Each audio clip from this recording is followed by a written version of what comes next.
want to talk about the jihadists. Beyond the thunder and lightning, past the clouds, over the dark night, she reached up to the sky of stars and caught the red-hot light of the North Star.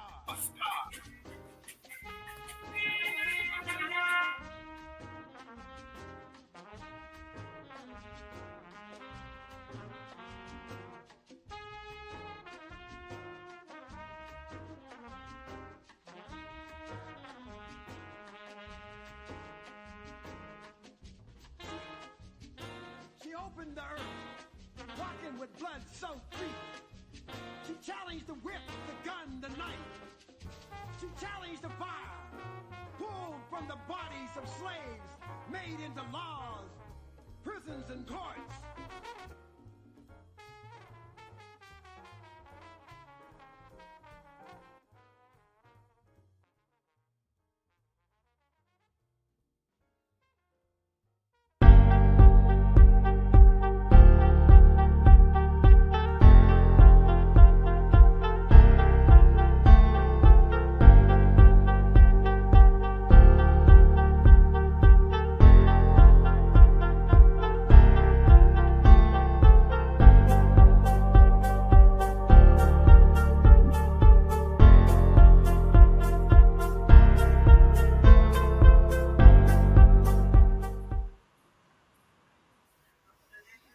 Well, good morning. You know, the Associated Press and other outlets have reported President Biden is now on his long-promised sub-Saharan African tour.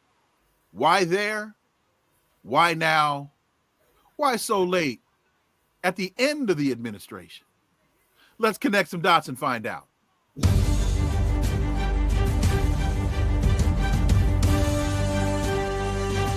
Connecting the Dots with Dr. Wilmer Leon, where the analysis of politics, culture, and history converge.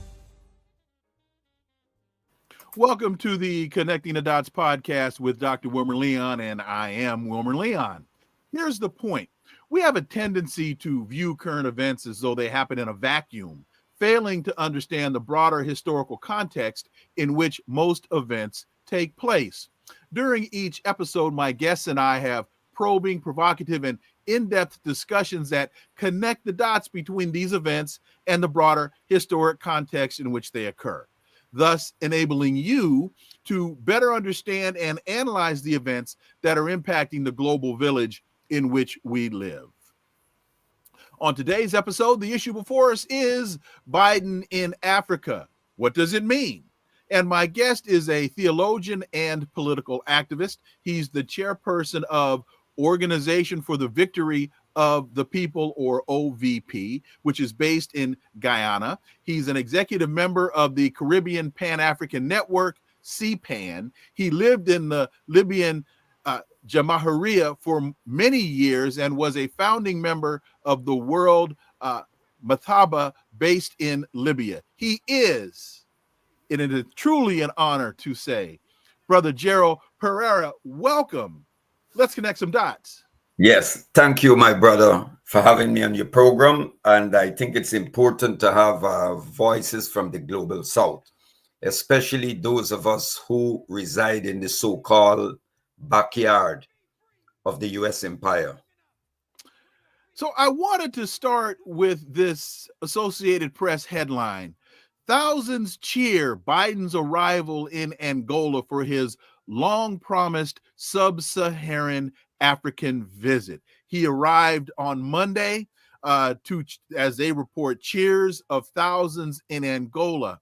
The AP continues, he's using his only presidential trip to the continent to pay tribute to the tragic history of the enslaved person trade, urging the U.S. and Africa to expand a relationship built on investment and equality without losing sight of a past often marked by cruelty and enslavement. Before we get to the other issues related to this, your thoughts on this visit? Well, my brother, and to the audience, in the United States and those in other places who are listening, as a revolutionary Pan-Africanist, it is sad to see that Biden could arrive in Angola with thousands coming out to cheer for him. Because when you look at the history of Angola in terms of, I'm talking here about the period of the fight for freedom, liberation, when the MPLA, which was led by Dr. Agostinho Neto, were fighting the Portuguese and South African forces who were backing two CIA-backed, who were fighting two CIA-backed outfits. That was the UNITA, headed by the late Dr. Jonas Savimbi, and the FNLA, the Front for the Liberation of Angola, that was led by Holden Roberto then. South Africa sent military advisors to help these two outfits, and the United States, the CIA supported FNLA and UNITA in the fight against the MPLA for liberation, the struggle for liberation in Angola. And that was when Cuba had to commit troops to that fight to push back those two counter-revolutionary organizations I identified. So it is sad in terms of the history when the United States supported the anti-freedom struggle and waged a war against the progressive forces in Angola, and the Cubans had to commit thousands of troops for that fight.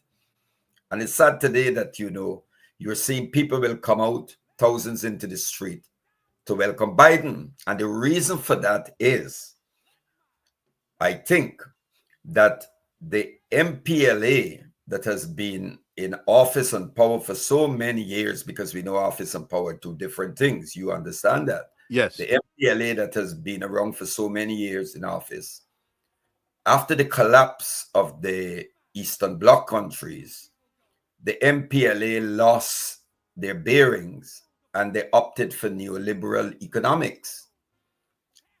They went along the path. I think the last president of Angola, his daughter ended up being one of the wealthiest women in Africa.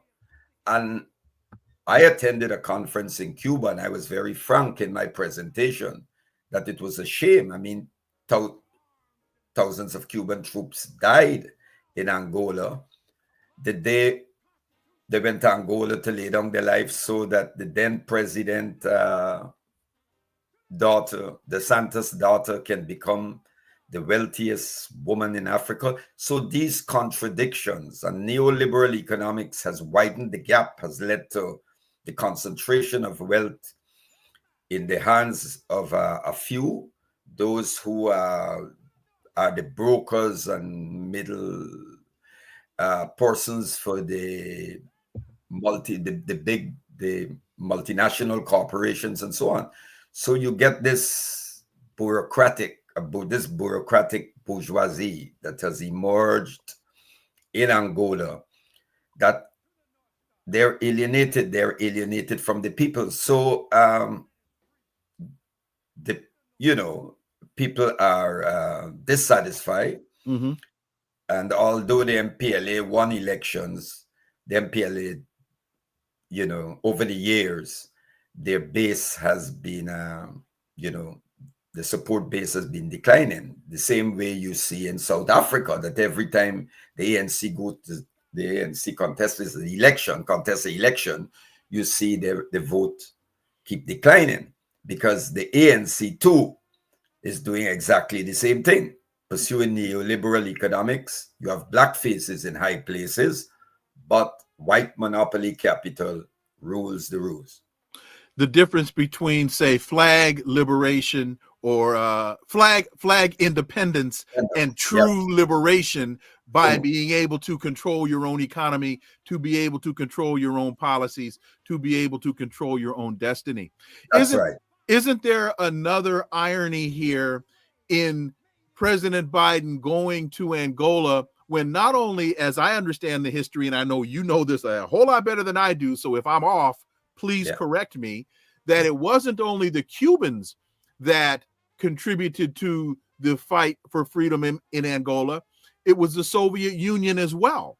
And so now, as the United States is engaged with conflict with Russia in Ukraine, it's important for particularly, I think, African Americans to understand that the Soviet Union was an anti-imperialist force, which is why to this day the United States still has so many issues with the Soviet Union, or with now Russia. Oh, definitely, you're right. The Soviet Union provided material support to the liberation forces. But you know what is interesting, my brother, is this. Michael Manley pointed this out in his book, Jamaica, Struggling the Periphery. Because, you know, there were those who used to push this line, this fallacious argument that Cuba was a puppet of the Soviet Union and all of that, which was absolute nonsense. What is never told is that when the Cubans decided to send thousands of troops to Angola to fight alongside the liberation forces, the Soviet Union was not even aware of the decision. Okay. Fidel Castro and others they went for one night, for an entire day, discussing what they were going to do. And do you know that Cuba sent military equipment that was necessary, that should not have been shifted from Cuba to Angola, that was necessary for them to keep in their country for defense in case of an attack, maybe by the United States. But they made that decision. And Fidel Castro said that Cuba has a commitment to Africa because African blood flows through the veins of every Cuban. And they named that operation to airlift the troops, Operation Carlotta, after Mambisi, an African woman who led an insurrection against the Spanish. The Cuban troops were going through Barbados onto Angola, and the U.S. empire applied pressure on Barbados, and Barbados had to stop the movement of Cuban troops there. The then president of Guyana, Lyndon Fobb Sampson Burnham, told the Cubans that they can land and refuel in Guyana. The then president of the United States threatened Guyana that they will bomb our airport. This is the type of bullyism. But the point I'm making is that, one, the Cubans were never puppets of the Soviet Union or the Soviet Union directing to Cuba. That is not true. Cuba always took an independent foreign policy, but Cuba had strong relations with the Soviet Union. And you're right, the Soviets provided not only military training and equipment, but they also provided scholarships for cadres from the MPLA, from young people to go to Patrice Lumumba University.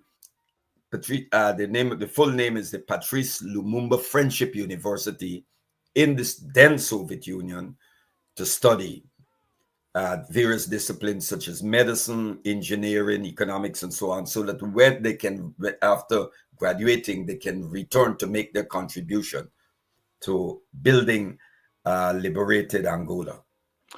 Final point on this Joe Biden speech, and during his speech, he paid tribute to the tragic history, this is from the AP, of the enslaved person trade. Now, he called it America's original sin, but he never apologized. During his speech, he called the enslavement of Africans and the transport of Africans, the Middle Passage, as America's original sin. As a Catholic, I know you can't seek forgiveness, not to say that he was, but you can't seek forgiveness, you can't make amends without being contrite. That's and right. one of the elements of contrition, and I believe this is true in Islam as well. Correct. One of the elements of contrition, yes, is an honest apology for your transgression. That's right. As he called it, the original sin. To me, yes, the omission of this, the hypocrisy of this is deafening. Well, you're absolutely right. Not just Biden, but all of those who were involved in their transatlantic so-called trade, the transatlantic trade in captured Africans. None of them, Britain, none of the countries are prepared to give an official apology. I attended the World Conference Against Racism in Durban, South Africa in 2001, I think. And Colin Powell was, I think, the head part of the US delegation. And when the issue of reparations came up and to issue an official apology, the US opposed it. Colin Powell and others from the US delegation walked out of the meeting. And this shows you how white supremacy operates. Because I think Africans, as Black people, we need to understand that white supremacy is very cunning, crafty, devious. White supremacy, in order to survive, they will be very innovative and creative in the way they apply their policies, their agenda. So what they do is co-opt Black faces. So you can have Black faces as the faces of white supremacy. I would not be surprised if tomorrow the Ku Klux Klan selects a Black face as the Grand Wizard. But regardless of who is fronting what is the face, white supremacy is intact. And we need to understand that putting Indian people of Indian descent to the front or Black faces in high places does not translate to Black power. And it's just a very clever way of white supremacy trying to dismiss or somehow put an end to this whole thing about, white supremacy is about racism and discrimination. Look, you have Black faces. The new head for the FBI is this, and the ambassador is this. No. And people, this is what can deceive, is very deceiving. And the other reason they will not give an apology is because we know you cannot separate the development, the genesis and the development of capitalism from the trade in captured Africans. You know that it was the trade in capturing Africans and the enslavement of Africans that provided the material basis for capitalist development. This is made clear in two great texts, two great books. One by the first Prime Minister of Trinidad and Tobago, Dr. Eric Williams. He wrote that book, Capitalism and Slavery. Yes. Showing that African enslavement provided the material basis for capitalist development in the West. And we know that capitalism took off in the West, European countries. The second book is How Europe Underdeveloped Africa by the outstanding Global South historian and Guyanese historian, Dr. Walter Rodney. Walter Rodney made that clear. And for our viewers and listeners, this is what is important. As a revolutionary Pan-Africanist, all of those who are fighting against the empire, we have to side. We have to take a positive position. No one can call themselves an anti-imperialist or one who's fighting white supremacy and do not stand in support of China and Russia. Why? Two important points. One, Russia, let's deal with Russia first. Russia was never part of the colonial project of enslaving Africans. The trade in captured Africans was a West European or Anglo-Saxon project, to be more specific. And that's why the Russians keep referring to the West today as the Anglo-Saxons. They're referring to the Anglo-Saxons. They say, you Anglo-Saxons have a history of endless wars. The Slavic people are drawing the line between the Anglo-Saxons and themselves. So wait a minute. A quick point, because I think it's important. This is an important distinction. You referenced Slavic people, yes. And one of the issues that I think most in the West don't understand, they see Russians as Europeans. Europeans do not see Russians that way. They Correct. see them as Slavs. Yes, and that's where the word slaves came from. And they, in that context, they see them as less than. Correct. Okay. Because Adolf Hitler and the Nazis saw the Slavic people as inferior, and the Anglo-Saxons themselves. So the Anglo-Saxon nations, if you look at the history of Europe, you will see that it was one. You had the 100 Years' War, the 30 Years' War. These were Anglo-Saxon nations fighting each other, shifting alliances to yesterday's enemies, became friends the next day. In fact, wait a minute, because to that point, you have the intermarriage of royal families between the British and the Germans. That's right. And Queen Charlotte, I believe, who many say was the first Black British queen, I believe her lineage came out of Germany. Yes. So, well, go ahead. And I don't want to get caught up in all of that, but just to make the point so people listening can understand, this treachery goes way, way, way, way, way, way back. Yeah. If I can recall, there was a king of England who couldn't speak a drop of English. He was German. They brought him from Germany, then Prussia, to be the King of England, George I. He couldn't speak English. And you know that Queen Victoria was married to Prince Albert of Saxe-Coburg-Gotha, who was a German prince. So the connection between Germany and Britain is there. And this is very important, brother, this point that I'm going to mention here. Do you know that when the war started, before the war started with Germany, the then King of England, I think it was King Edward, he said, I will not be the presiding monarch of Britain that will go to war with Germany. He objected to the war with Germany. In fact, he was a Nazi sympathizer. Hitler referred to him as the ideal fascist monarch. So there was this connection between him and the Nazis.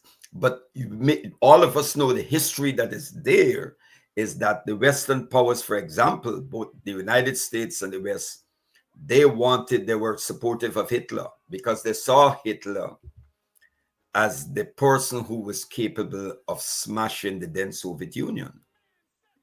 So they gave tremendous support to Hitler. But then when things changed, that was when they decided to go after Hitler. And you saw the reluctance of the United States to enter the war at the continental level. They only came in after the bombing of Pearl Harbor by the Japanese. But why I'm saying this is because, getting back to what we were discussing, people need to understand this, especially Africans, who lies are being tossed at and all sorts of propaganda. Ships never left Russia and went to Africa and captured Africans to build Russian colonies. Russia was not part of that. Ships never left China and went to Africa and captured Africans to build Chinese territorial China. No, that was a project that was limited to Britain, the 13 colonies then in the United States, France, Portugal, Spain, the Netherlands, Denmark. Those were the countries, Portugal and Spain, that participated in that project of genocide and colonialism, enslavement and building capitalism. And that's why capitalism kicked off in the West. That's why the industrialization took off, while it lagged in the Eastern Bloc, the then Eastern Bloc countries, because they did not have that material basis. You know, the West had that huge jump because they had hundreds of years of free labor. So we need to understand this. The two things we need to understand is that Russia and China were not part of that. They aided our struggles for liberation, while those who built their countries and their economies and society on colonial genocide against the indigenous people, then enslaved Africans and worked them for hundreds of years. We need to understand that those are our enemies, and do not allow our enemies to decide who are our friends. Because as Nelson Mandela said, there are those who would like to make their enemies our enemies, and the Russians and the Chinese are not enemies of Africans and those who are fighting for African liberation. There are allies, and we have to work with them. Look at what China is doing, developing the infrastructure, the Belt and Road Initiative, building roads and what have you in Africa. The West never did that. And you can see what happened in the Sahel countries, especially of Burkina Faso, Mali, and Niger. The French were there for years, for decades. And look at what they left. Look at the condition there. But the so-called Francophone countries, they had what you call flag and anthem independence. You know, you were talking earlier about true independence. In Guyana, right, in the OVP, we speak about fighting for economic justice and true independence. Because what many of us achieved, what was given to us, like in Guyana, what was given to us in 1966, was what we call flag and anthem independence. Walter Rodney referred to it as briefcase independence. Mm-hmm. You know, you have your own flag, your own national anthem, and the colonial governor is replaced by a black face.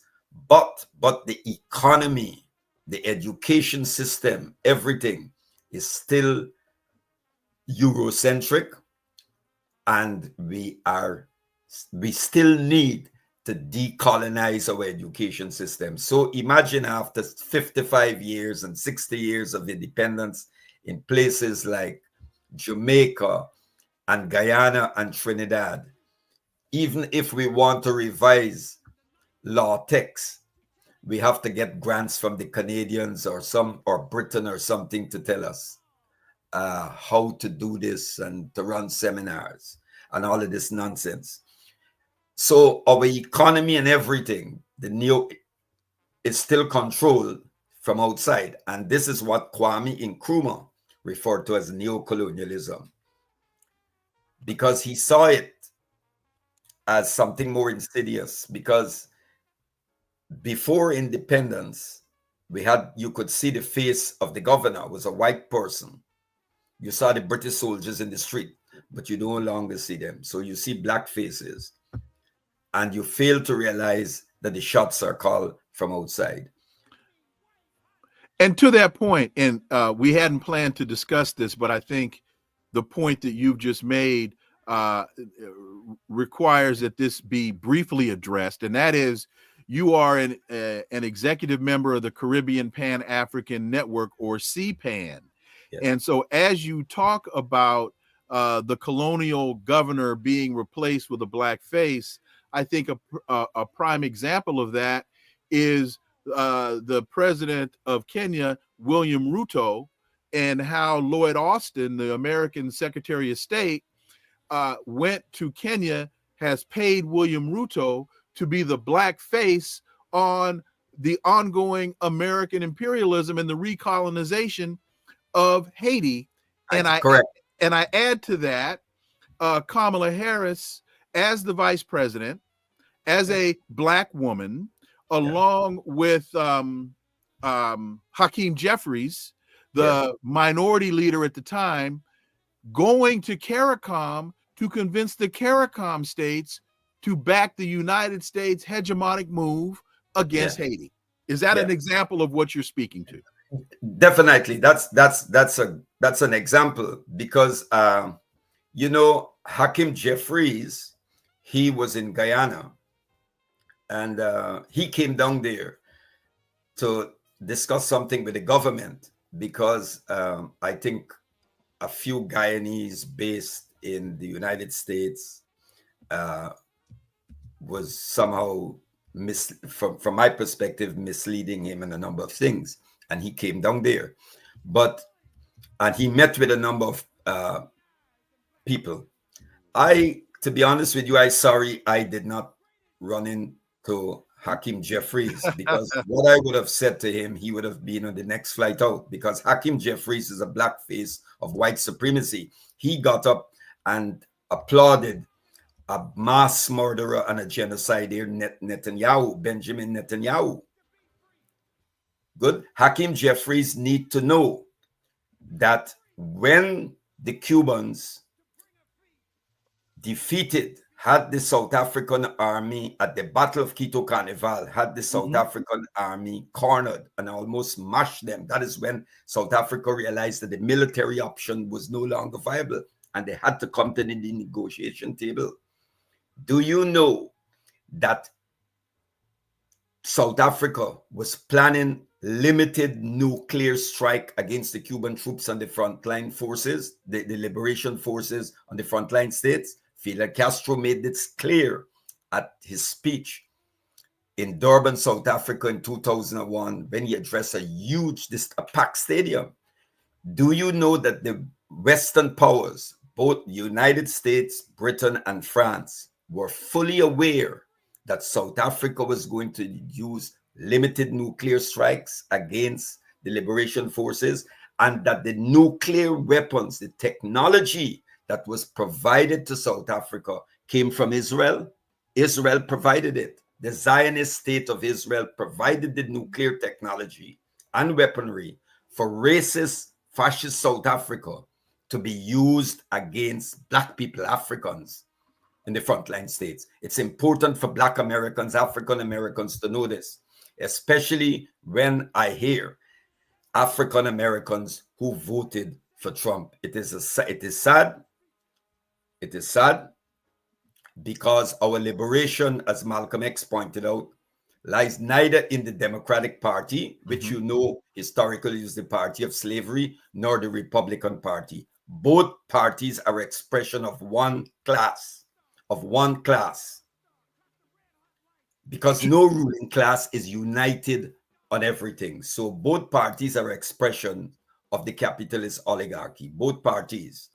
So the alternative in the United States, the alternative in the empire, in the belly of the beast, is for all the progressive forces, all the progressive and revolutionary forces, to build a powerful mass movement to challenge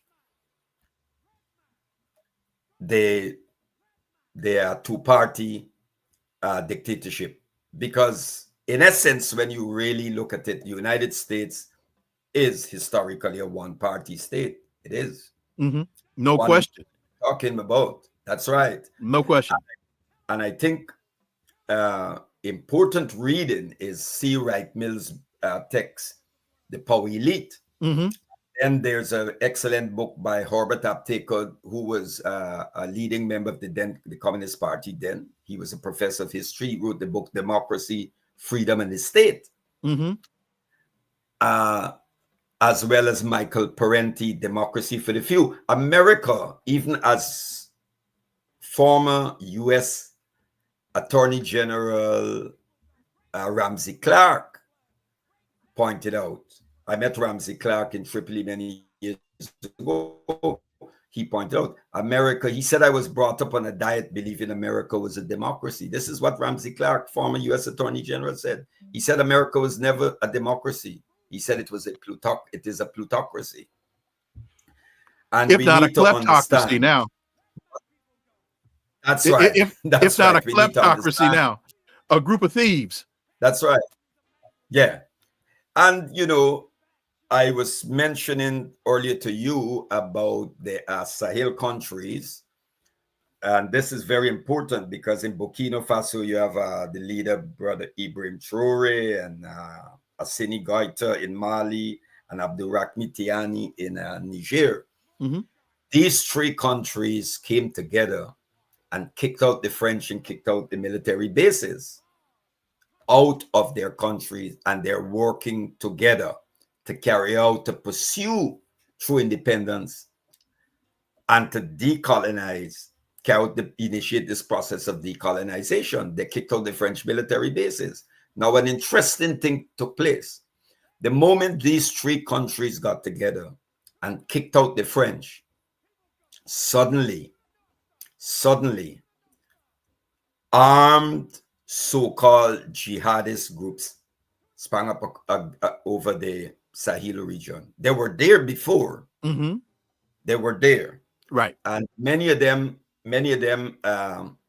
were there since the fall of the Libyan Jamahiriya under the late great leader Muammar Gaddafi. Mm-hmm. Because this is what is important to understand. What you're seeing, what is happening in the Sahel, what is happening in the Ukraine, and what is happening in Syria. There's a nexus, there's a connection, and people need to understand this. When the so-called Arab Spring started, and then the regime, Egypt, Mubarak went, and in Tunisia, Zainuddin Ben Ali fell. They fell within, I think Mubarak lasted 21 days, the so-called Arab Spring uprising, and Zainuddin Ben Ali 2 weeks, and he fled to the United Arab Emirates. Muammar Gaddafi and the Libyan forces, the loyalist forces, and people fought almost for 10 months. They were being bombed day and night by NATO forces and certain Gulf states. You had cruise missiles coming in from the Mediterranean, hitting infrastructure and everything. And the reason for that, why NATO went in, and the US and NATO went into Libya, was because there was never a popular uprising in Libya. There was no popular uprising in Libya. There was not, because the loyalist forces had everything under control. But the West had to make sure that they didn't give Gaddafi and the loyalist forces the upper hand to put down this counter-revolutionary rebellion. And Gaddafi said, he told the world, he said, I'm fighting Al-Qaeda. Mm-hmm. In fact, John McCain went on a mission to Libya. I don't remember the year, but he went on a mission to Libya. Yeah. And when he came back, I remember this like it was yesterday. He was standing on the tarmac being interviewed. And he said, we have to go in. Yes. And we have to deal with Libya. Yes. And one of the reporters asked him, well, what about the forces in the West? And he said, I don't know who they are, but we have to support them because we have to go in and take care of Libya. And so that's the Republican side. What did the Democratic president named Barack Obama do at the behest of Hillary Clinton and Samantha Power? Went in and assassinated Muammar Gaddafi. To your point, two wings on the same bird. Yeah. Well, I was listening to a former, a member of the Republican Party, a former ambassador, and he was saying in an interview, he said, well, we are told that Al-Qaeda is responsible for the Twin Tower, for what happened at the Twin Towers. But he said we also ended up supporting Al-Qaeda in the region, in what is going on right now in Syria. And so getting back to the connection, when Gaddafi said he's fighting Al-Qaeda, do you know that? Oh, wait a minute, I'm sorry to interrupt you, but he warned Barack Obama. Yes, He warned he Barack did. Obama. He said, Yeah. if you come in here and mess with me, you Yes. have no idea what you are going to unleash on the world. He Yes. warned Obama about that. Yes. Well, what is interesting is, Am I right? yes, you're right. Okay. You're Okay. right. Okay. Let me give you an example of something showing the mass support for the Libyan struggle. And I think the brother leader, Muammar Gaddafi, didn't, I think he misread Okay. certain things in terms of the brutality of the enemy. Because Robert Mugabe did offer to send Zimbabwean troops. And it goes like this. It said the brother leader told him to, if they pass Libya, they will be coming your way. And that is what happened after the collapse of the Libyan Jamahiriya. Tremendous amount of weapons and fighters from Al-Qaeda showed up not only in ISIS, not only in certain Libya, but in the Sahel countries. Now, this is what is important.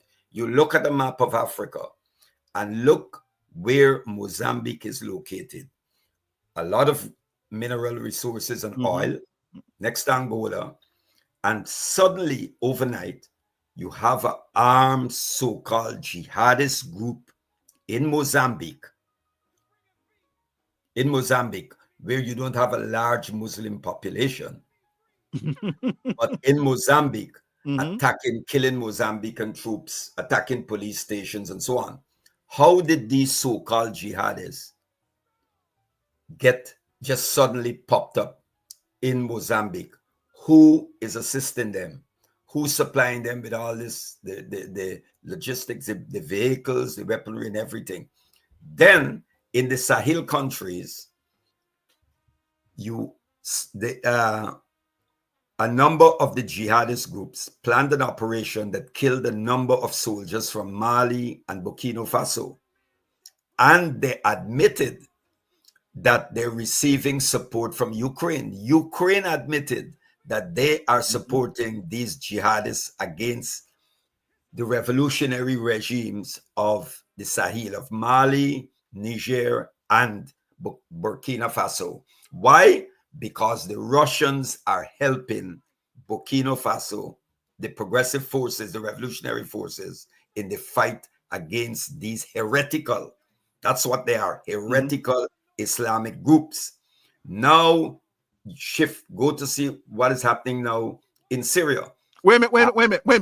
Before you get there, because to your point about Russia helping Burkina Faso, I want to say it was probably about a month ago now, maybe 3 weeks, that the article came out that Burkina Faso is all of a sudden going to start launching satellites. Yes. And so one has to wonder, where does that technology come from? And it's not just a matter of building a tower and launching a satellite. There's an incredible amount of infrastructure that has to be developed. There has to be an incredible amount, an exchange of technological know-how. So Burkina Faso has gone from being a very poor country in the Sahel to all of a sudden launching satellites. Yes. Why couldn't France have done this during colonialism? Why couldn't the United States have helped Burkina Faso and Mali develop this kind of technology in all of the years that these countries have been under colonial rule? All of a sudden, once you throw the French out, once you get rid of the French fries and the French toast, all of a sudden, everybody gets to eat. That's right. But, yes, you're right. The relations between Russia and the Sahel countries, or Russian countries in the global south, or China in the global south, is non-hegemonic. Russia and China, they don't dictate. The Chinese president said, look, irrespective of your size, wealth, and power, China treats every country as sovereign, the same as if you're, that's it, the Chinese. I can tell you that the aid that the Chinese have provided the countries in the Caribbean community with, to Jamaica and Trinidad, even the Prime Minister of Barbados said, never in the history of Barbados they had that. Because when you go to the IMF and you go to the Western countries, the Western donors, the World Bank and the IMF, austerity measures, Yes. and then coming with it is they tell you they think values, you have to change your traditional values. They think they want to, you have to go along with their agenda. You have to legalize this and that, and they actually dictate to you. You know, sometimes when I listen to the American ambassador in Guyana, you'll believe she's the governor. You will believe she is the governor. These people speak with such arrogance and contempt. And you know what is the truth about it, my brother? And to the viewers, our politicians are scared of them. And I put it in very language, down to the Creole language with our leaders. We say, our misleaders. I say, in the Creole, we say, they frighten white people. You know? So whatever they're afraid to stand up to them. So we in the OVP, we call a spade a spade. We're anti-imperialists. We fight in the tradition of all those who fought before us. We come in the tradition of people like Gaddafi, Cabral, Malcolm X, all those people. We fight for economic justice and true independence. And that is what in the region is part of the Caribbean Pan-African movement. That is what we're doing. Because many of the traditional parties today are just not up to it in really taking on, in really standing up to the bullies. You just mentioned a number of freedom fighters, and you put Malcolm X in the mix, and yes. what that's brought to my mind is the internationalization of the plight of African Americans and people of color across the globe, across the diaspora, of Pan-Africanism. Because a lot of folks in the United States, they will ask the question, why should we care about what's going on in Palestine? That's there. That has nothing to do with us. And they in fact, and I say this a lot, and people, I remember the leader of Hamas that was just assassinated a couple months ago. I'm drawing a blank on the brother's name. You're talking about Yahya Sinwar? Sinwar. Yeah. So about a year ago, maybe a year and a half ago, the apartment building that Sinwar was living in was hit by a missile, and NBC went to interview him. And so he's sitting in this rubble, sitting on his couch, and in the corner of his decimated home is a picture of George Floyd. And that was a symbol to me, a sign to me about the internationalization of the struggle. But we here in the West, too many of us, don't get it. If you could quickly, and then we're going to get to Syria, if you could quickly speak to that. Yeah, well, it's you know, freedom fighters, we need to understand, all those who fight for freedom realize that the fight for freedom is not something that is limited to one province or to one country. Wherever people are denied the freedom, those of us who fight for freedom have to support. This is one struggle with different fronts, multiple fronts. Now, Nelson Mandela said something. He said, when our backs were to the wall, in our darkest moment, he said there were three persons who stood solidly with their struggle, with their fight. He said, Colonel Gaddafi, Fidel Castro, and Yasser Arafat. Take Arafat, for example. Arafat didn't have state power, but the Palestinians were supporting the ANC and the Pan-Africanist Congress and other African liberation struggles, freedom groups that were fighting. They were training, giving some of the fighters, many of the fighters received training, and the PLO provided funds to many of those liberation movements. Libya trained many of the freedom fighters were trained in Libya. I saw them. I used to lecture in the ideology of the camps. There were there were people from Steve Biko's Black Consciousness movement. They were from the Sahari, all over, you name it. There were liberation movements from all over Africa and the global South, as well as Cuban support for the liberation struggles. So when I think you remember the story by how it goes up past Martin Niemöller, the Protestant minister, because he made this point, and this is an example to those who say why you should bother with what is happening in Palestine. He said, when the Nazis came for the communists, I said nothing because I was not a communist. When they came for the trade unionists, I said nothing because I was not a trade unionist. When they came for this, but I said nothing. When they came for the Jews, I said nothing because I was not a Jew.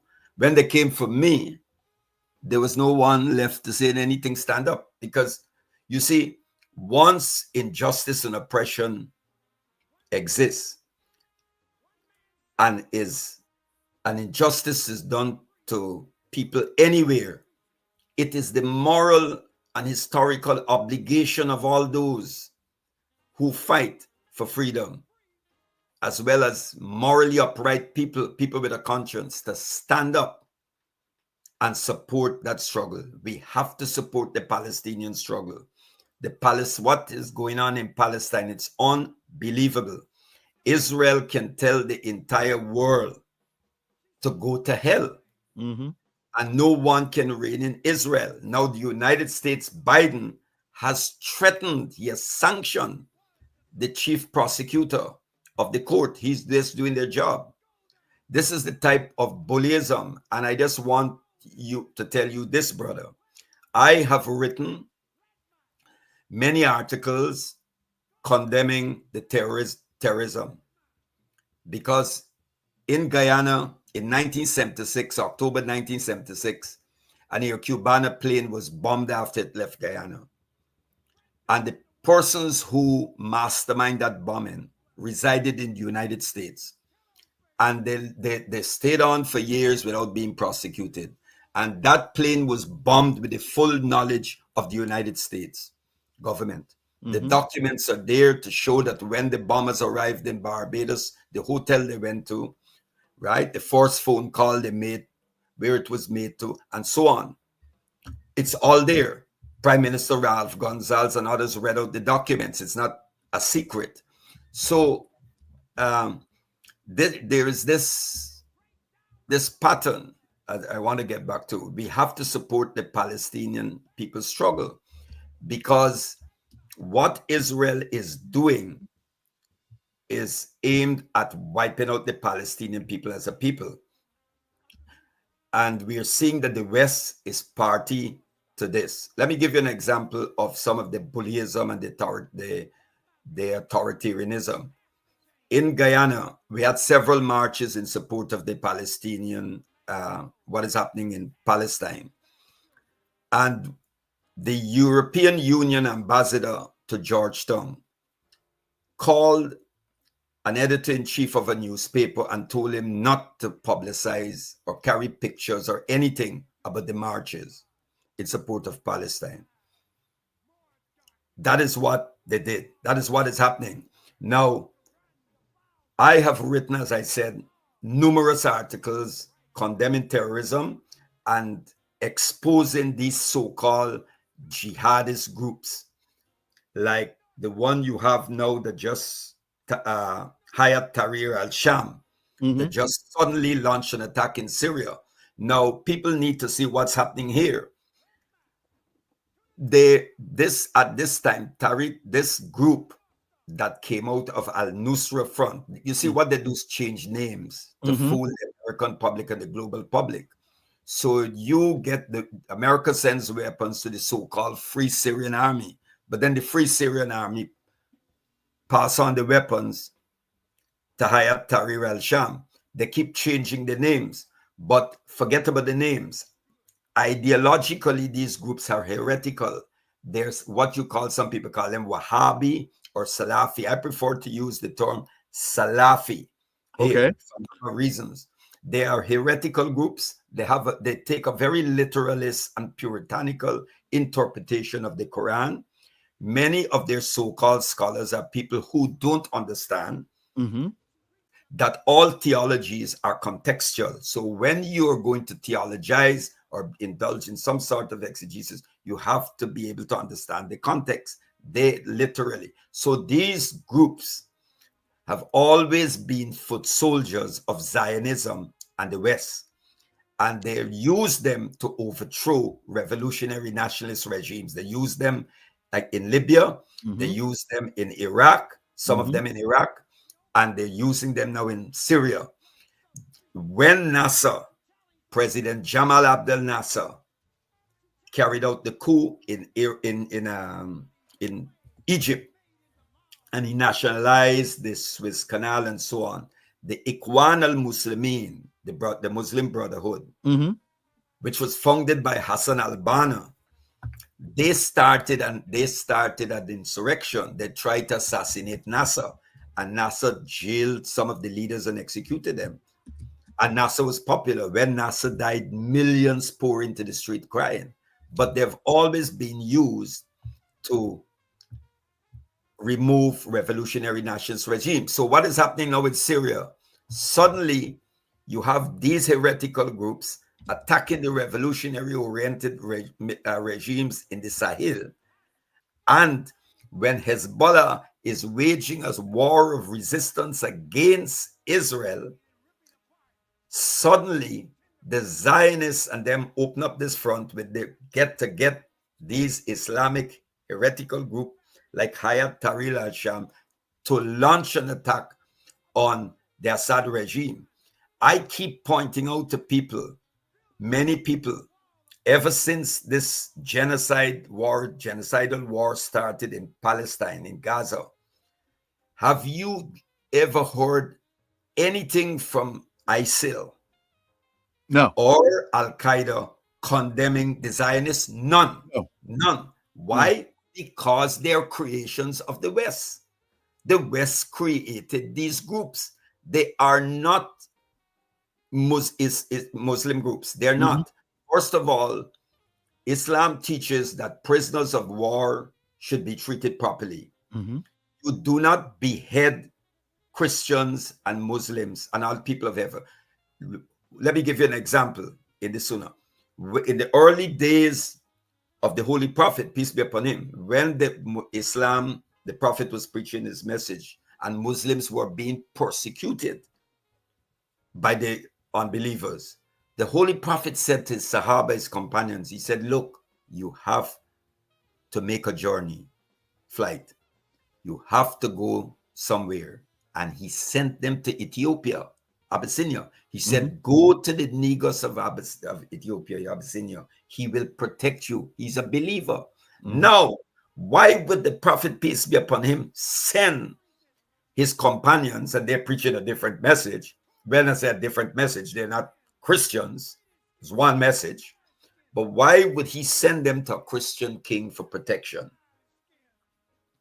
Good. So in Islam, you know the history. If you look at the history of the Muslim and the Moorish, African Moors occupation of Spain in Spain, the Jews were protected by the Muslims.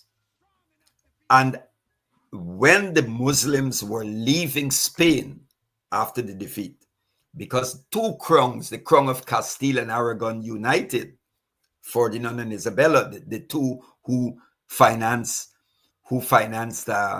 Christopher Columbus' so-called voyage of discovery, his so-called voyage of discovery. They pushed the Moors out. And when the Moors were leaving to return to North Africa, to places like Morocco, it was Morocco and so today, the Jews said to the Muslims, we're coming with you, because if we stay in Europe, we'll be persecuted. Because the Catholic crown said to the Jews, you convert to Catholicism or get out.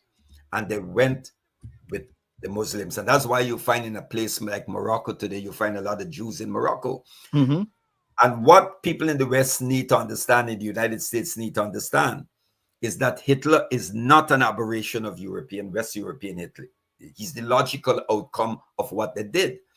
When you read what Martin Luther, one of the leaders of the Protestant Reformation, said about Jews, if you read what he said about Jews, you'll believe you're reading from Hitler's Mein Kampf.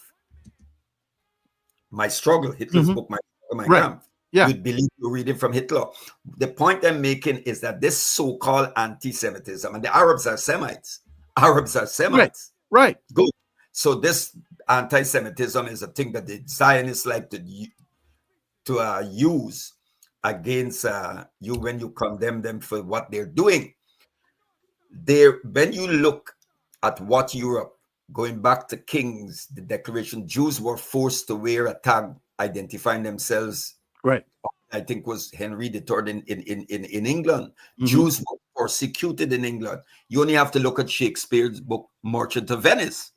You know, the Jews consider that an anti-Semitic text, and they've blocked it from that book being taught as part of any literature course in public schools, I think in the US, because the Jews condemn it as an anti-Semitic text. But what I'm saying is that West European history, the European history, is one filled with anti-Semitism. So when Hitler arrived, the ground was already fertile for the seeds that he tossed. You know, so people need to understand these things, and that they also need to understand that the Zionists, the Jews, I'm not saying the period you didn't actually had the word they're talking about Zionists, but many of, and this is any anti-Jewish, many of the finances of the slave, this trading captured Africans, a lot of them were of Jewish background. You know, we're looking now, it's not an accident that you're seeing an escalation in between Hamas and the IDF and Hezbollah and the IDF, and now there's all of a sudden this resurgence of conflict in Syria, and Turkey is involved in this. Erdogan is involved in this, and it just reminds me of the Cuban Missile Crisis. Yes, because a lot of people don't realize that the Soviets sending missiles to Cuba was in response to the United States putting missiles in Turkey. And that part of the negotiation between was it Brezhnev and Kennedy? Yes, was Khrushchev. Khrushchev and Kennedy was, we will withdraw the missiles from Cuba when you withdraw the missiles from Turkey. That's right. But that was kept a secret. Because Yeah. the Kennedy administration did not want the world to think the United States was negotiating out of a position of weakness. Correct. Yeah, because that is why you see up to today, the Anglo-Saxon nations are highly contemptuous of the Turks. Mm-hmm. They don't trust the Turks. They keep Turkey in NATO because it has a strong military. They need Turkey in NATO. But when it comes to the European Union, wait a minute. Don't gloss over that, because the assumption is Turkey needs NATO, not NATO needs Turkey. Yeah. So reiterate that point, because see, man, you're so damn smart, and you say so much. Yeah, Turkey doesn't. You're right. If you look at it, the geopolitics, Turkey doesn't need NATO. NATO needs Turkey. But there are American missiles in Turkey. In Turkey, yeah. But the European Union doesn't need Turkey. Right, which is why he can't get into the EU. That's right. Yeah. But the other thing about Erdogan is, Erdogan is somehow reviving what for me we refer to as neo-Ottomanism. Yes. As in the Ottoman Empire. Yes, the former. He wants to expand. He's taking over Syrian territory and so. And what happened is the role of Turkey in Libya. Turkey participated in the overthrow of Muammar, the Libyan Jamahiriya. Also, what happened in Libya was General Haftar, who had fell out with the leader Gaddafi. He and his forces formed an alliance with many of the Gaddafi loyalists, and they were advancing from Benghazi into Tripoli to take control of Tripoli. And on the way, they clashed with many of these heretical Muslim groups that are linked to Al-Qaeda and ISIL. They were fighting them. And as they were approaching Tripoli, Turkey provided the drones and air support to bomb Haftar forces that were about to enter Tripoli, and they had to retreat. So Turkey has the designs are not only in parts to take over parts of Syria and so, but they're pushing their influence. Even they have tremendous influence in the government in Tripoli. And Erdogan is a downright double dealer and a hypocrite who needs to be exposed, because from what we are seeing, this resurgence of these heretical Islamic groups is that definitely Turkey is involved in providing support for them. Turkey, Israel, and the United States. Because you see, the reason for starting this sudden resurgence of what is going on in Syria is because Syria is a passage through where Iran can send the assistance to Hezbollah. So they want to cut off that. And the best people to do is to reactivate these groups. So you launch an attack on Syria. So this war now, well, okay, Russia is taken up with what is happening in the Ukraine. So if we launch this, then Russia would not be able to pay attention to, will be able to help Assad. And Assad would be under pressure, as well as Hamas will be under pressure, and Hezbollah will not be able to send fighters to help Assad because Hezbollah has to defend Lebanon and so on. So this thing is well planned, and only the blind and those who are living on planet Mars cannot see this evil connection between imperialism, the Western imperialism, the Zionism, and these heretical Islamic groups. They are not Muslims. Because I think brother, when you study the history of any movement for change, for social change, religious movement, in the initial stages, those movements are faced with open hostility. Whether it was when Jesus Christ, peace be upon him, was preaching, or when Prophet Muhammad, peace be upon him, was preaching, or even when you look at when the message of what Karl Marx brought, years after, you see many people, what they're practicing or did in the name of Marxism has nothing to do with what Marx wrote about and what Marx said. Because as I pointed out, in the initial stages, you get opposition to these new movements. And when the forces who oppose them realize that it's impossible to defeat them, they co-opt them or they enter them, they penetrate them and try to hijack the message. And that is what happened. I'm giving this example here in Islam. When the Holy Prophet, peace be upon him, returned triumphantly to Mecca, there were those who braced themselves for retreat. They felt that he was going to pursue a course of revenge to kill them for what they did to him, but he forgave them. And you know what? Many of those who fought the Holy Prophet, they said, look, we finished. We're going to accept this. We're going to accept the religion. So they repeat the Shahada. They said, La ilaha illallah Muhammad al-Rasulullah. There is no God but Allah, and Muhammad is his messenger. They said it with their mouth, with their lips.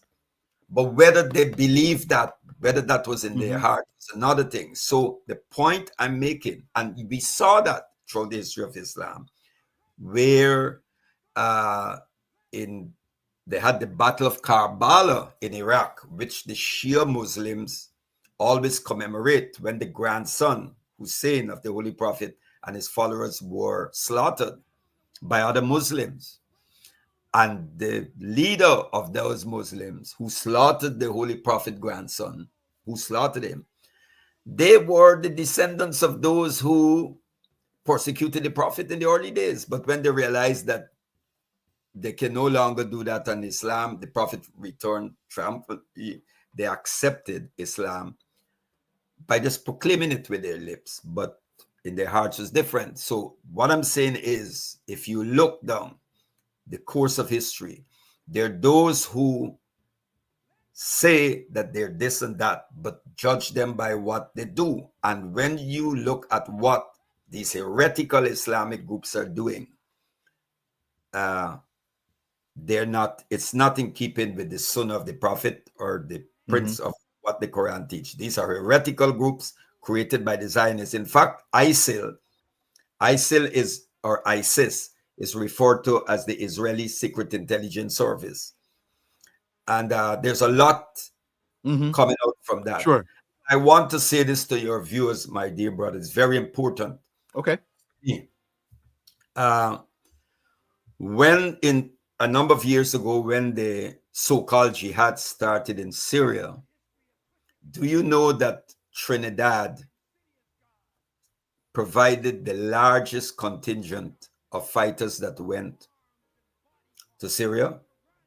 Trinidad, of all the Caribbean countries, there were more than 20 something Trinidadians who ended up fighting in Syria. They were returned, and I think there's a program for them. But some of these Trinidadians had criminal records, right? But they became Muslims as such. And they traveled to the United Kingdom, and then from the United Kingdom on to Turkey, and then took bus into Syria. Now, how is it possible for these people to move from Trinidad through to Europe and on to Turkey and into Syria without the intelligence services not picking up on them? I can tell you, my brother, and this is important, every time I am checked, booked for flight, wherever I arrive, few places, most places I arrive at, they're always ready to pull me in for questioning. And I don't even have a parking ticket, no criminal record. But all I've done is written against these and talk out against the terrorist groups. Now, I was traveling from Georgetown, Guyana, to Britain, to the United Kingdom, and then onward. And the plane was just going to make a stop in St. Lucia. No deplaning, not coming off, just to pick up passengers. And then the plane will fly to the United Kingdom, where you don't need a visa. And I was told I cannot board the flight. So when I inquire why I cannot get on the flight, they said, well, it's not really a problem in Britain and so on. But I doubt that.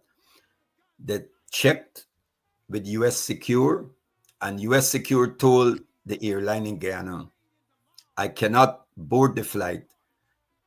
The flight, mind you, this flight that is leaving Georgetown is going to St. Lucia, and then from St. Lucia to London. It's not stopping at any port in the United States, you know. It's not stopping in any port in the United States. And US Secure told the authorities here, the airline authorities, that I cannot go on the plane because the plane is flying me over US territory. And you know what's the U.S. territory? Not Miami, not Nevada. Virgin Islands, a colony. Mm-hmm. That is how ridiculous, vindictive, and fascistic it is. And then we are being told about freedom and democracy and all that nonsense. And as you are aware as a political scientist, one of the biggest cons ever invented by the West is this so-called liberal democracy, where people believe that casting a vote every 4 or 5 years empower them or they have a say. It doesn't. All you keep doing is you change the players of the game, but we don't change the rules of the game. And that's why after so many years of 50, 60 years independence, look at Nigeria. Look at where Nigeria is. Nigeria is a neo-colony with all the oil and gas. Look at the condition of Nigeria. And then you look at what the Sahel countries are trying to do. And as you mentioned about the satellite and energy is being taken, they are moving forward. But France being kicked out and the US, France now is using these heretical Muslim groups to wage war on the military of these 3 revolutionary-oriented regimes so that they will have to spend money and commit human resources fighting a war to save the country instead of focusing on healthcare, education, and development. It's intentional distraction. And to your point about how did these, I think you said Jamaicans, how did they traverse the international the Trinidadian individuals, how did they traverse this landscape? There was an article in the Wall Street Journal yesterday, how a Syrian rebel went from an American jail to seizing Aleppo.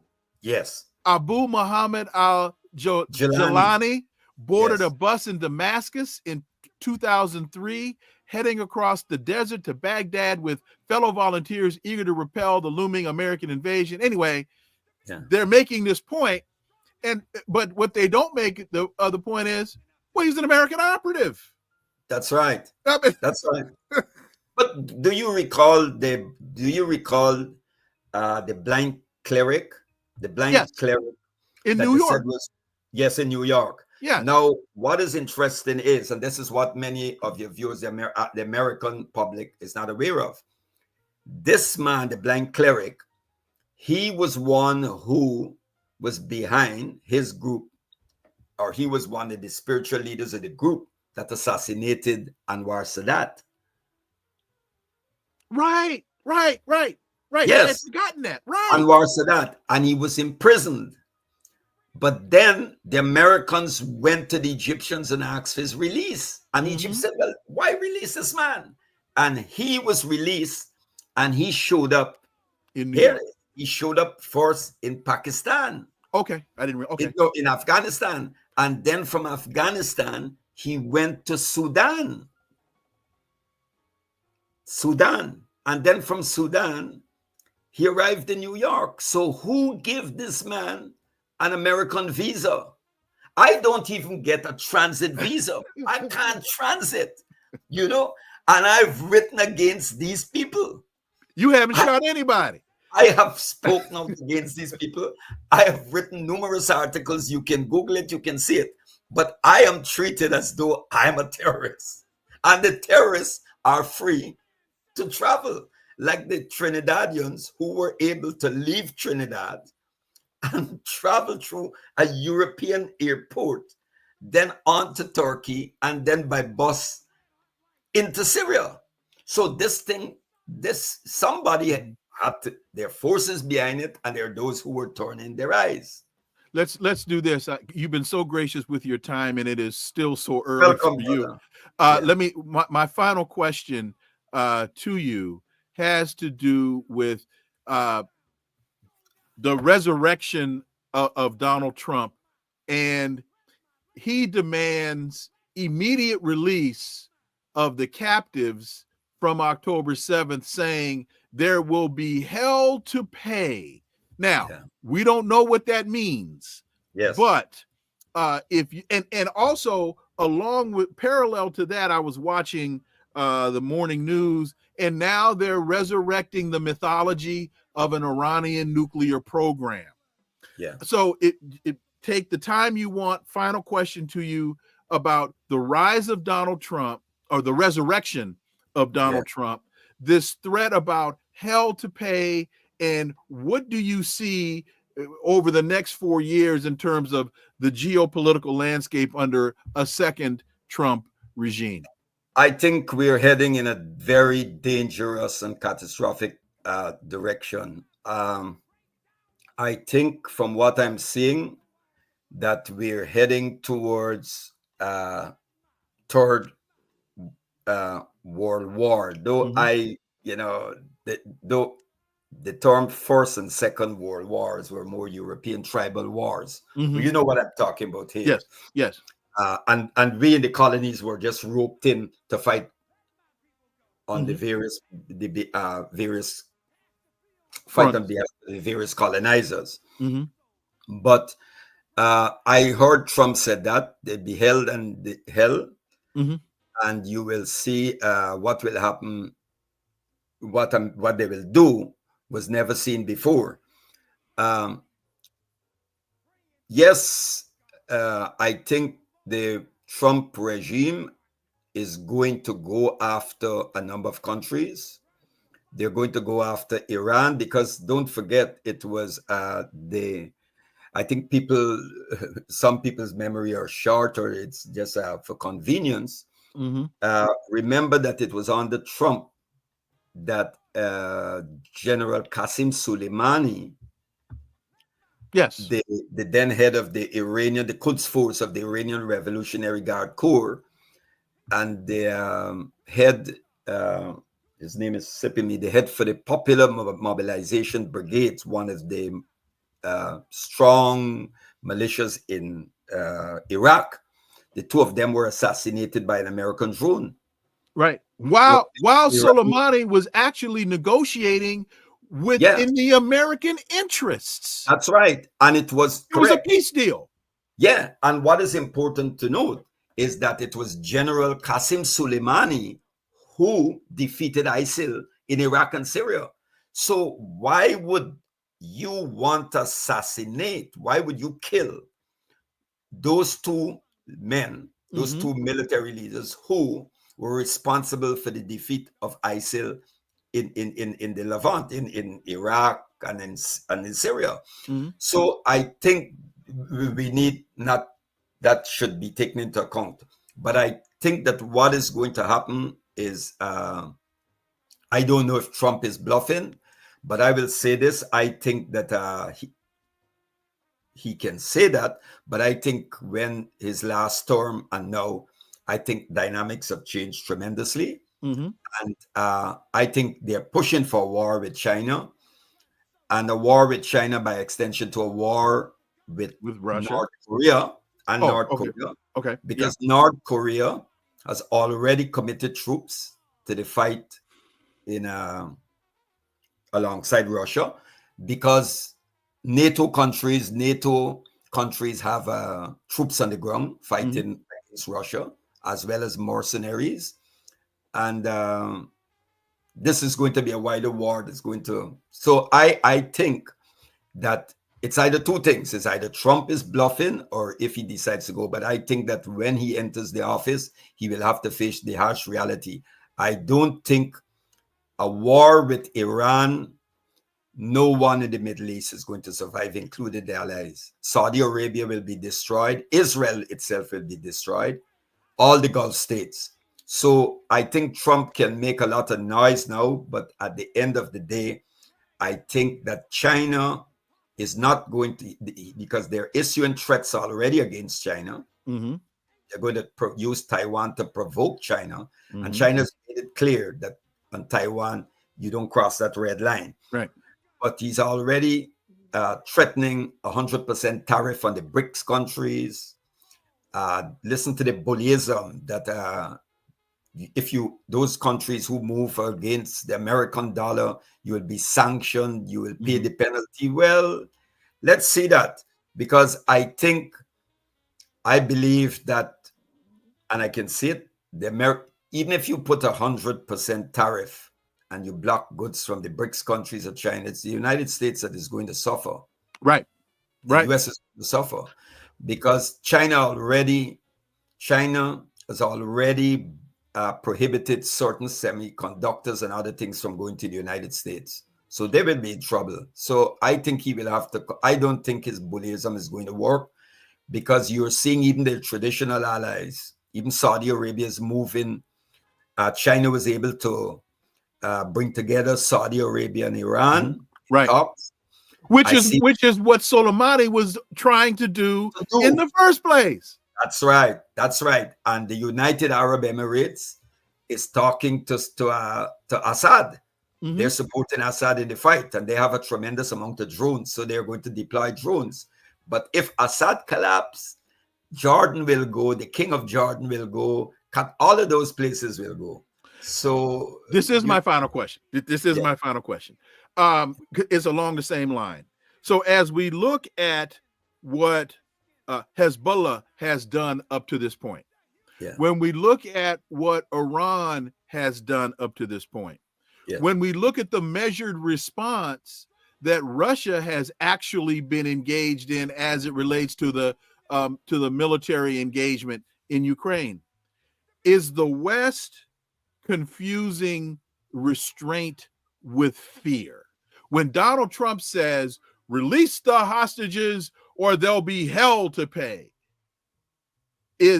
are the people advising him, are they misinterpreting what I see as being actually the restraint of Iran up to this point, the restraint of Hezbollah up to this point, and the restraint of Russia up to this point? Are they confusing that restraint with fear? That is my final question.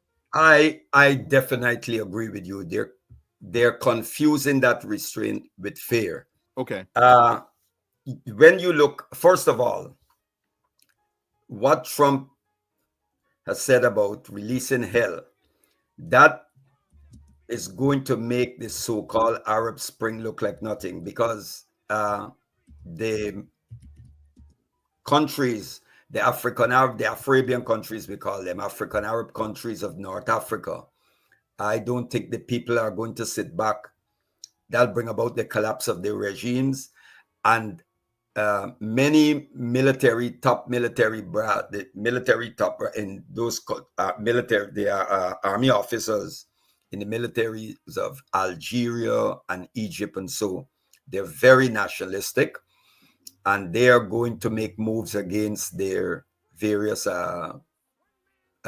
governments, because they're not going to allow Trump to get away just to wipe out Palestine. They're not going to allow that. Also, I think people don't underestimate the strength of Russia. Mm-hmm. When you look at that missile that Russia released, that missile, the speed of it, it cannot be detected. And when it hit the target, you get explosions that last for 3 hours, and it was adapted. So you can get maximum damage without carrying a nuclear payload. And Putin is not a man who engages in bluffing. He has made it clear that if the British continue to send their Storm missiles to be used against them, then he made it clear that Russia will target those industries that are turning them out, which he's actually saying he's going to hit the United Kingdom. I think we're heading, I can see based on what is emerging and the rhetoric coming out from certain places, that we're heading down a very dangerous and dark path. And it is up to the people in the West, especially in the United States, they have to take a stand. They have to come out. Mm-hmm.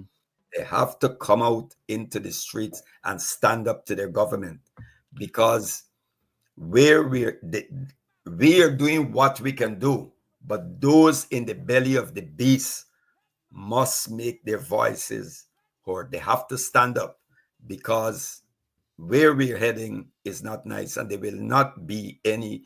This would be the wiping out of all of humanity. No one is going to be spared, because the weapons that all countries possess. And I think people are underestimating Iran. Iran is a very powerful country, a very strong country. And Iran is not going, no one is going to bully or threaten Iran. You got that right. Wow. Brother Gerald Perreira, thank you, man. Thank you so much. Again, you got up early. Yeah, thank you, my brother. Thank you. I really, really appreciate you joining me today. Thank you. Yeah. Well, we always close with keep the struggle going, and we always remember the words of the master of Prophet Jesus. Know the truth, and the truth shall set us free. My brother, thank you so much. Be safe. Look forward to having you back. Yep. Anytime, my brother. Thank you. Stay strong. Continue your good work. It's sacred work you're doing. Thank you. Thank you. Thank you. Folks, thank you all so much for listening to the Connecting the Dots podcast with Dr. Wilmer Leon. And even though I can't say my own name, I am Wilmer Leon. Stay tuned for new episodes tomorrow. We're going to do our best. We've got a Jamu Baraka locked in for tomorrow. So we're going to be talking to Brother Baraka.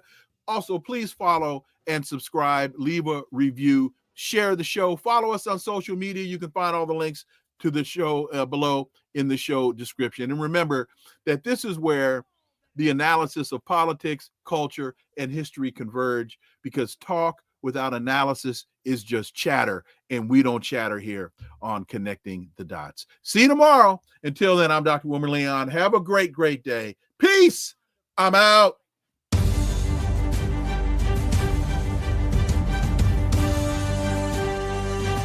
Connecting the Dots with Dr. Wilmer Leon, where the analysis of politics, culture, and history converge.